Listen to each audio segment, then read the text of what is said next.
இப்போ மெடிக்கல் காலேஜில் சேர்ந்த ஒன்று ஒருத்தர் டாக்டர் ஆக முடியாது.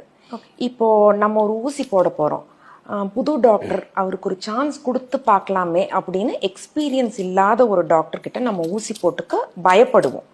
அது உண்மைதான். இப்போ எங்க கட்சியில பார்த்தீங்கன்னா எங்க மாண்புமிகு துணை முதலமைச்சர் திரு உதயநிதி ஸ்டாலின் அவர் படிப்படியாக தான் பதவிக்கு வர முடியும். எடுத்தொன்ன சேர்ந்த உடனே டாக்டர் ஆக முடியாது. ஸோ எடுத்தொன்ன சிஎம் ஆனால் அது ஒரு நாட்டுக்கு ஆபத்துன்னு.